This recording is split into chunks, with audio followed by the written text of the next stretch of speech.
Operation గారు normal గా ఒక లెజెండరీ హీరో 100 సంవత్సరాలు పూర్తి చేసుకుంటున్న ఈ శుభ తరుణంలో మీ ఇంటి నుంచి ఒక హీరో రాబోతున్నాడు. ఇట్స్ ఎ రేర్ కోఇన్సిడెన్స్, చాలా అద్భుతమైన కోఇన్సిడెన్స్ ఇది. నాగేశ్వరరావు మా ఇంటికి వచ్చేవాడు. మేము మా ఫాదర్ మేదీపట్నంలో ఉన్నప్పుడు 3 సార్లు వచ్చారు. డైరీ ఫారం ఉండేది మా నాన్నగారికి. ఆయన ఆవులు గేదెలు ఎలాంటివి కొంటున్నాడు మా ఫాదరు అని చూడటానికి వచ్చేవాడు. చూడటానికి ఎందుకు వచ్చేవాడు అంటే, ముందు మేము నూజివీడులో ఉండేవాళ్ళం. అక్కడ అక్కినేని రామరామం గారు అని వారి అన్నయ్య గారు ఉండేవారు. అప్పుడు నాగేశ్వరరావు గారు వాళ్ళ అన్నయ్య గారిని చూడటానికి వచ్చి, పక్కన కండ్రి తోటలో మేము ఉంటే మమ్మల్ని చూడటానికి వస్తే మా నాన్నగారు వీడు మీ అభిమాని అన్నాడు. ఏ నువ్వురా అభిమాని కదా, నేను ఎన్టీ రామారావు అభిమాని నవ్వేశాడు ఆయన. కనీసం మొహమాటం కూడా నేను కూడా మీ అభిమానం అనలా. అనంగా ఉంటే ఎరసాలు వాళ్ళ భుజాలకు ఎందుకు వస్తాయి కానీ ఆయన పెద్దవాడు కాబట్టి ఆశీర్వదించాడు. ఆ తర్వాత కూడా ఎన్ని సంవత్సరాలు ఆయనకి 6 సినిమాలు రాసాం మేము. అయితే ఆయన బాడీ లాంగ్వేజ్ కాదు కాబట్టి మాది, అయినా 6 సినిమాలు రాసాం, అందులో 400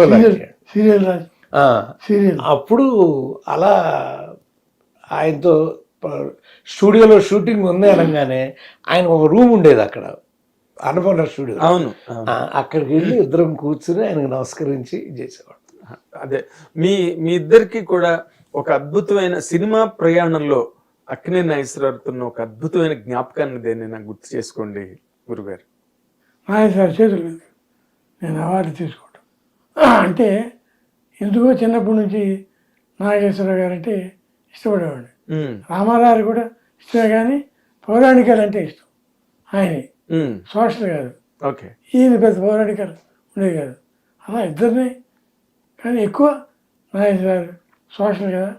అప్పుడు నేను బాగా ఏజ్ ఆఫీసులో పనిచేసేవాడిని, అకౌంటింగ్ క్లాస్. దాంట్లో నాటకాలు బాగా ఎక్కువ నాటకాలు రాసినప్పుడు రవీంద్ర భారతిలో పెర్ఫార్మెన్స్ చూడటానికి వచ్చేవాడు ఆయన నాగేశ్వరరావు. రామారావు ఎప్పుడు నాగేశ్వరరావు వచ్చి నేను యాక్ట్ చేస్తే కొంచెం ఇమిటేట్ చేసేవాడు ఆయన. వీడవాడు ఇమిటేట్ అని లోపలికి వచ్చి కంగ్రాచులేట్ చేశాడు, బాగా చేస్తాను, పైకి వస్తాను అని. ఆ సినిమాలో ఆది సుబ్బారావు సినిమాలో నన్ను పెట్టించాడు. కానీ అదేంటంటే ఇంటర్వల్ సీన్లో వస్తుంది ఆ సీన్. ఆయన ఫస్ట్ కొత్త వాళ్ళతో తీసాడు, అందరూ కొత్త వాళ్ళతో తీశారు మనుషులు. దాంట్లో ఇంటర్వల్లో పోయింది. సర్లే మళ్ళీ రాదా అవకాశం అనుకున్నా. కరెక్ట్గా సారథి స్టూడియోస్ వాడు తీసిన సినిమాకి రాయాల్సి వచ్చి వెళ్ళాం స్టూడియోకి. సరదాత అంతే, డెస్టినీ అంతే. మీరు అలా కలవాల్సింది కలిసారు అంతే. రామారావు నాగేశ్వరరావు కలిపి జ్ఞాపకం అది. త్యాగరాయ గాన సభ, త్యాగరాయ గాన సభ అనుకుంటున్నా. ఆ మహా మీటింగ్ జరుగుతుంది. నేను వెనకాల కూర్చుని ఉన్నాను, నాగేశ్వరరావు మైక్ దగ్గర ఉన్నారు. ఉండి ఈ గోపాలకృష్ణ ఒకడు గుడ్డెకు వస్తే ఎన్టీ రామారావు కనపడతాడట, ఒకసారి కోసి చూడాలని నేను ఇలా ఓ అని జరుగుతాపట్ల. ఆ జ్ఞాపకం నేను మర్చిపోలేదు. నా గుండె కోసి చూడాలి అని ఆయన అన్న మాట నిజంగానే, అంటే నా గుండెకి వస్తే ఎన్టీ రాముడు కనపడతాడని ఎక్కడో చెప్పా ఒక సభలో. అది ఆయనకి రీచ్ అయింది. ఆయనకి రీచ్ అయ్యి ఆయన మోస్తారు దాన్ని. అంటే గుండె నిండా ఉన్నారని అర్థం అని నవ్వారు ఆయనే. మళ్ళీ నా గుండెల్లో ఆయన ఉన్నాడు అనేది అతని ఉద్దేశం అని మళ్ళీ ఆయనే. చాలా మహానుభావులు అండి వాళ్ళిద్దరూ. 2 కళ్ళు అని ఎవరు మొట్టమొదట అన్నారో నాకు తెలియదు కాలేండి. పరిశ్రమకి 2 కళ్ళు ఆనాడు కాదండి, ఈనాటి కూడా వాళ్ళు. ఏనాటికి వాళ్ళే. రామారావు అక్కినేని నాగేశ్వరరావు 100% సార్. ఎందుకంటే ఒక సభలో కూడా నాగేశ్వరరావు ఎప్పుడో చెప్పారు, ఏమని, ఎవరు ఏమనుకున్నా సరే ఈ సినిమా ఇండస్ట్రీకి క్రమశిక్షణ నేర్పింది నేను, మా బ్రదర్ ఎన్టీ రామారావు అని ఒక మాట అన్నారండి. అవును. ఎంత గర్వంగా ఎంత ధైర్యంగా చెప్పారంటే ఆ మాట. ఎందుకంటే అది నిజం కాబట్టి. అవును. ఏం సార్? సో ఆ మహానుభావుడిని మనం స్మరించుకుని ఈ కార్యక్రమాన్ని ప్రారంభించడం చాలా సంతోషం సార్.